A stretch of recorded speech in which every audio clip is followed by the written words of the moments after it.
Shalom buat kita semuanya. Firman Tuhan untuk kita pada malam hari ini dari Matius pasal 20. Perumpamaan tentang orang-orang upahan di kebun anggur. Adapun hal kerajaan surga sama seperti seorang tuan rumah yang pagi-pagi benar keluar mencari pekerja-pekerja untuk kebun anggurnya. Setelah ia sepakat dengan pekerja-pekerja itu mengenai upah sedinar sehari, ia menyuruh mereka ke kebun anggurnya. Kira-kira pukul 9 pagi, ia keluar pula dan lihatnya ada lagi orang-orang lain menganggur di pasar. Katanya kepada mereka, "Pergi, jugalah kamu ke kebun anggurku, dan apa yang pantas akan kuberikan kepadamu." Dan mereka pun pergi. Kira-kira pukul 12 dan pukul 3 petang, ia keluar pula dan melakukan sama seperti tadi. Kira-kira pukul 5 petang, ia keluar lagi dan mendapati orang-orang lain pula. Lalu katanya kepada mereka, "Mengapa kamu menganggur saja di sini sepanjang hari?" Kata mereka kepadanya, "Karena tidak ada orang mengupah kami." Katanya kepada mereka, "Pergi jugalah kamu ke kebun anggurku." Ketika hari malam, tuan itu berkata kepada mandornya, "Panggillah pekerja-pekerja itu dan bayarkan upah mereka, mulai dengan mereka yang masuk terakhir hingga mereka yang masuk terdahulu." Maka datanglah mereka yang mulai bekerja kira-kira pukul 5, dan mereka menerima masing-masing 1 dinar. Kemudian datanglah mereka yang masuk terdahulu. Sangkanya akan mendapat lebih banyak, tetapi mereka pun menerima masing-masing 1 dinar juga. Ketika mereka menerimanya, mereka bersungut-sungut kepada tuannya itu. Katanya, "Mereka yang masuk terakhir ini hanya bekerja 1 jam, dan engkau menyamakan mereka dengan kami yang sehari suntuk bekerja berat dan menanggung panas terik matahari." Tetapi tuan itu menjawab seorang dari mereka, "Saudara, aku tidak berlaku tidak adil terhadap engkau. Bukankah kita telah sepakat sedinar sehari? Ambillah bagianmu dan pergilah. Aku mau memberikan kepada orang yang masuk terakhir ini sama seperti kepadamu. Tidakkah aku bebas mempergunakan milikku menurut kehendak hatiku? Atau irikah engkau karena aku murah hati?" Demikianlah orang yang terakhir akan menjadi yang terdahulu, dan yang terdahulu akan menjadi yang terakhir. Pemberitahuan ketiga tentang penderitaan Yesus. Ketika Yesus akan pergi ke Yerusalem, ia memanggil ke-12 muridnya tersendiri dan berkata kepada mereka di tengah jalan, "Sekarang kita pergi ke Yerusalem, dan Anak Manusia akan diserahkan kepada imam-imam, kepala dan ahli-ahli Taurat. Dan mereka akan menjatuhi dia hukuman mati. Dan mereka akan menyerahkan dia kepada bangsa-bangsa yang tidak mengenal Allah, supaya ia diolok-olokkan, disesah dan disalibkan. Dan pada hari ketiga ia akan bangkit." Permintaan Ibu Yakobus dan Yohanes bukan memerintah melainkan melayani. Maka datanglah ibu anak-anak Zebedeus serta anak-anaknya itu kepada Yesus, lalu sujud di hadapannya untuk meminta sesuatu kepadanya. Kata Yesus, "Apa yang kau kehendaki?" Jawabnya, "Berilah perintah supaya kedua anakku ini boleh duduk kelak di dalam kerajaanmu, yang seorang di sebelah kananmu dan yang seorang lagi di sebelah kirimu." Tetapi Yesus menjawab katanya, "Kamu tidak tahu apa yang kamu minta. Dapatkah kau mencium cawan yang harus kuminum?" Kata mereka kepadanya, "Kami dapat."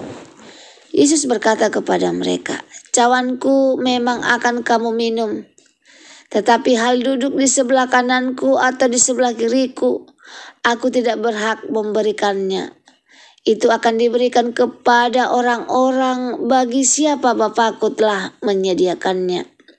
Mendengar itu marahlah ke-10 murid yang lain kepada kedua saudara itu. Tetapi Yesus memanggil mereka lalu berkata, kamu tahu bahwa pemerintah bangsa-bangsa memerintah rakyatnya dengan tangan besi, dan pembesar-pembesar menjalankan kuasanya dengan keras atas mereka.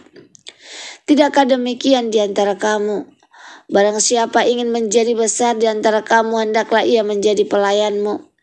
Dan barang siapa ingin menjadi terkemuka di antara kamu, hendaklah ia menjadi hambamu. Sama seperti Anak Manusia datang bukan untuk dilayani, melainkan untuk melayani dan untuk memberikan nyawanya menjadi tebusan bagi banyak orang. Yesus menyembuhkan 2 orang buta. Dan ketika Yesus dan murid-muridnya keluar dari Yeriko, orang banyak berbondong-bondong mengikuti dia. Ada 2 orang buta yang duduk di pinggir jalan mendengar bahwa Yesus lewat. Lalu mereka berseru, Tuhan, Anak Daud, kasihanilah kami. Tetapi orang banyak itu menegur mereka supaya mereka diam. Namun mereka makin keras berseru, katanya, Tuhan, Anak Daud, kasihanilah kami. Lalu Yesus berhenti dan memanggil mereka. Ia berkata, apa yang kamu kehendaki supaya aku perbuat bagimu? Jawab mereka, Tuhan, supaya mata kami dapat melihat. Maka tergeraklah hati Yesus oleh belas kasihan. Lalu ia menjamah mata mereka. Dan seketika itu juga mereka melihat lalu mengikut dia. Renungan dari firman Tuhan yang kita sudah dengarkan. Anugerah pelayanan dan belas kasih Tuhan. Ada satu cerita tentang seorang karyawan yang marah karena gajinya sama dengan pegawai baru. Padahal ia bekerja lebih lama. Ia lupa bahwa gajinya bukan hanya soal lamanya bekerja, tetapi karena perjanjian yang telah disepakati. Begitu juga dalam hidup rohani, seringkali kita membandingkan berkat Tuhan dengan orang lain. Kita lupa bahwa semua yang kita miliki hanyalah karena anugerahnya. Hari ini dari Matius 20 ayat 1 sampai 34, Yesus mengajarkan 3 hal penting. Yang pertama, anugerah Allah itu berdaulat. Yang kedua, kepemimpinan sejati adalah pelayanan.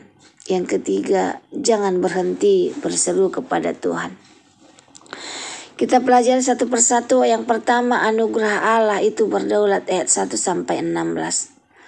Perumpamaan pekerja di kebun anggur mengajarkan bahwa Allah bebas memberikan berkat-Nya kepada siapa saja, kapan saja. Mereka yang datang terakhir tetap menerima upah yang sama seperti yang datang pertama. Bukan karena layak, tapi karena kemurahan hati Tuan kebun. Prinsip rohani buat kita, keselamatan bukan hasil kerja kita, melainkan anugerah Tuhan. Efesus 2:8-9 katakan, sebab karena kasih karunia kamu diselamatkan oleh iman. Itu bukan hasil usahamu, tetapi pemberian Allah. Ilustrasi buat kita, seorang ayah yang memberi hadiah sama besar kepada anaknya yang paling rajin dan yang paling kecil sekalipun. Bukan karena prestasi, tapi karena cintanya. Jangan bandingkan perjalanan iman kita dengan orang lain. Fokuslah melayani Tuhan dengan hati yang bersyukur. Lalu yang kedua, kepemimpinan sejati adalah pelayanan, ayat 17-28. Ibu dari Yakobus dan Yohanes meminta posisi terhormat di kerajaan Allah. Yesus menjawab bahwa kebesaran bukan diukur dari posisi, tapi dari kerelaan untuk melayani.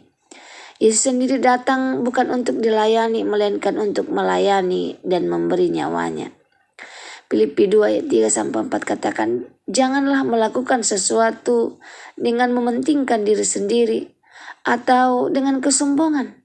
Perhatikan kepentingan orang lain. Dalam sebuah tim sepak bola, kapten bukan hanya yang paling kuat, tapi yang bisa mendorong semua anggota tim bekerja sama dan siap mengorbankan diri demi kemenangan.